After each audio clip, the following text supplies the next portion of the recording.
Number one channel के number one show कच्चा चिट्ठा में आप सभी का स्वागत है। आपके साथ मैं हूं सबीना तामंग देशमुख। कच्चा चिट्ठा में सबसे पहले बात इजराइल के प्रधानमंत्री बेन्यामिन नेतन्याहू की। नेतन्याहू इजराइल में ही बुरी तरह घिर चुके हैं। जब इजराइल में करीब 4 लाख के रिजर्व फोर्स को एक्टिव किया जा रहा है, तब प्रधानमंत्री नेतन्याहू का बेटा अमेरिका के फ्लोरिडा में मौजूद है। लोग पूछ रहे हैं कि नेतन्याहू का बेटा इस वक्त हमास से लड़ने के लिए मौजूद क्यों नहीं है। इजराइल में चल रहे इसी टकराव का फायदा हमास और हिजबुल्लाह ने उठाने का फैसला भी किया। लेबनान में एक ऐसी मीटिंग हुई, एक ऐसी बैठक हुई जिसके बाद इजराइल में एक बड़ी मिसाइल तैनात की जा रही है।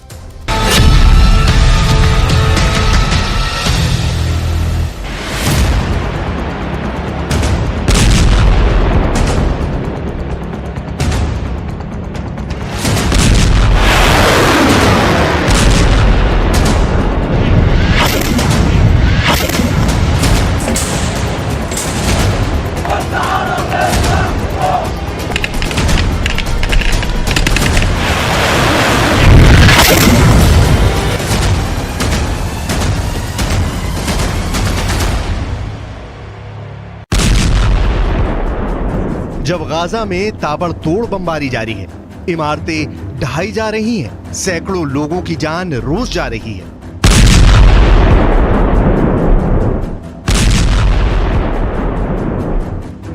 जब इजराइल और लेबनान के बॉर्डर पर एंटी टैंक मिसाइल फायर की जा रही है, इजराइल के खुफिया अड्डे तबाह किए जा रहे हैं।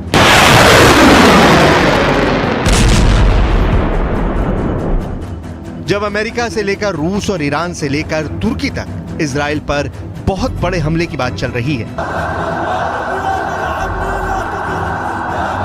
जब पश्चिम एशिया की राजधानियों में इजराइल के खिलाफ हजारों लोग प्रदर्शन कर रहे हैं, इजराइल के खिलाफ युद्ध का पूरा माहौल बन चुका है।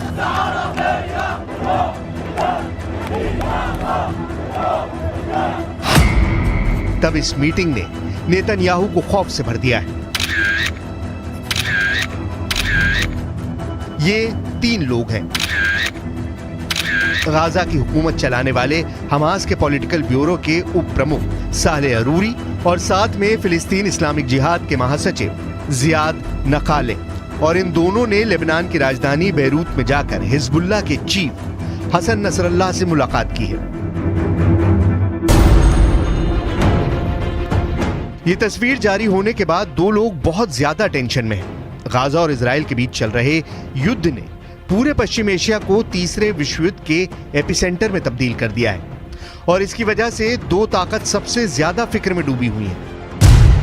पहले हैं इजराइल के प्रधानमंत्री बेन्यामिन नेतन्याहू और दूसरे हैं अमेरिका के राष्ट्रपति जो बाइडेन।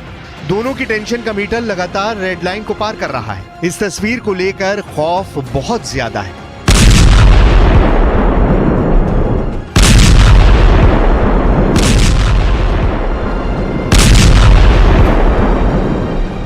क्योंकि गाजा में हो रही बमबारी के बाद हमास, फिलिस्तीन इस्लामिक जिहाद और हिजबुल्लाह ने ऐलान कर दिया है कि जैसे ही इजराइल की फौज गाजा की जमीन पर कदम रखेगी, वो ऐसा हमला करेंगे जिसकी गूंज अमेरिका तक सुनाई देगी।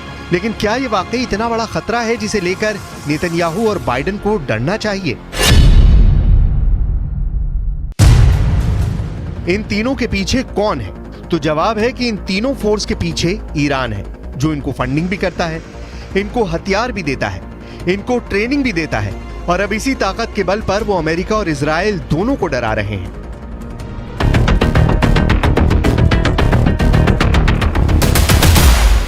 हमास, फिलिस्तीन इस्लामिक जिहाद और हिजबुल्लाह, इन तीनों ने अपने नए वीडियो जारी करने शुरू कर दिए हैं। हमास ने ड्रोन अटैक का वीडियो दिखाया है, जिससे तेल अवीव और इजराइल के कई बड़े शहरों पर हमले किए जा सकते हैं। तो हिजबुल्लाह ने लेबनान इजराइल बॉर्डर पर कई हमले करके साबित कर दिया है कि इजराइल की उत्तरी सीमा अब सुरक्षित नहीं बची है।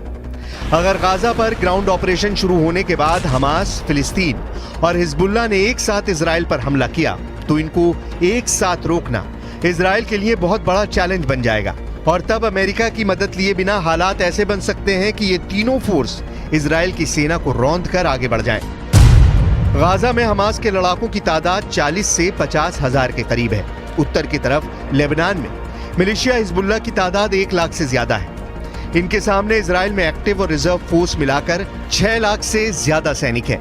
ये आंकड़े बताते हैं कि इजराइल के पास 4 गुना ताकत है। इजराइल ने अपनी सेना का पूरी तरह से मोबिलाइजेशन कर लिया है, लेकिन यह भी रिपोर्ट सामने आ रही है कि रिजर्व फोर्स की पूरी ट्रेनिंग अभी बाकी है। इसके अलावा इजराइल ये भी चाहता है कि पूरी तरह से हथियारों का स्टॉक तैयार कर लिया जाए ताकि ग्राउंड इन्वेजन के बीच में गोले बारूद की कमी न पड़े।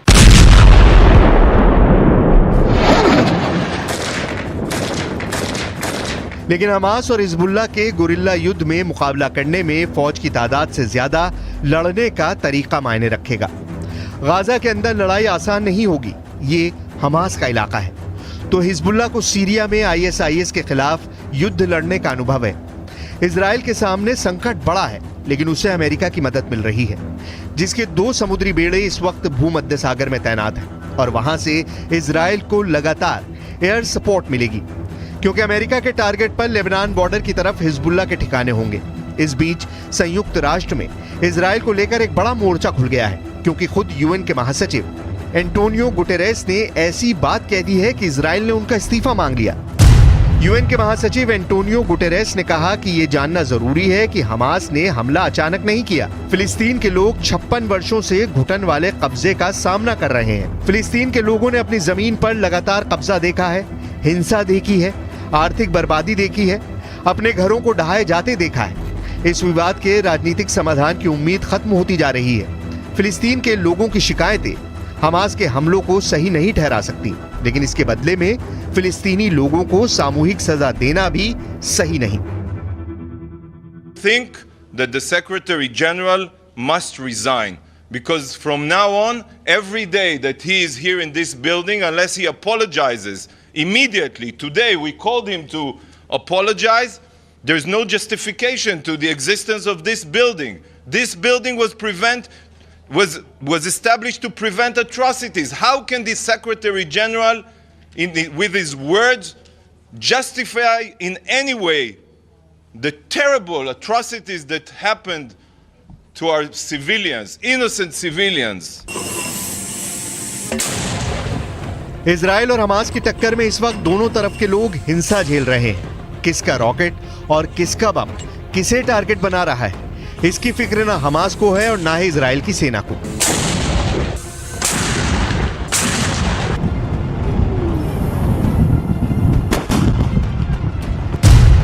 7 अक्टूबर को हमास के हमलों में इजराइल के करीब 1,500 लोगों की मौत के बाद इजराइल की लगातार चल रही बमबारी में 25 अक्टूबर तक 6,000 लोगों की मौत हो चुकी है। इनमें 2,500 से ज्यादा बच्चे हैं, जबकि घायलों की तादाद 18,000 पहुंच चुकी है। इन आंकड़ों में उन लोगों की लाशें शामिल नहीं जो अब भी हजारों इमारतों के मलबे में दबी हुई हैं। यहाँ इजराइल की बमबारी में गिरी एक इमारत में कई लोग दब गए और इनमें से एक को यहाँ जिंदा निकालने की कोशिश जारी है। रेस्क्यू ऑपरेशन रात में चल रहा है। यहाँ बिजली नहीं है, टॉर्च की मदद से लोगों की जान बचाई जा रही है। यहाँ फंसे एक शख्स को बचाते वक्त उसे बताया जा रहा है कि उसका परिवार निकाल लिया गया है ताकि वो हौसला न खोए।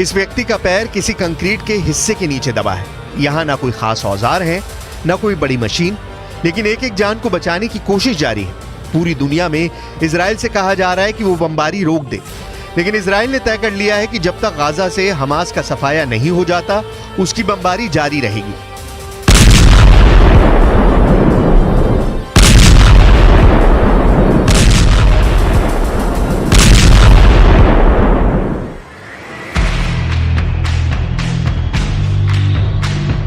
लेकिन दक्षिण इजराइल में युद्ध का खौफ देखा जा सकता है। हमास के रॉकेट हमलों के बाद यहाँ की सड़कें खाली हैं। लोग बाहर बहुत कम निकल रहे हैं। पार्क से लेकर समुद्री किनारे सब कुछ वीरान पड़ा है। इजराइल और हमास के बीच चल रही जंग के बाद अब युद्ध का बड़ा खतरा मंडराता नजर आ रहा है।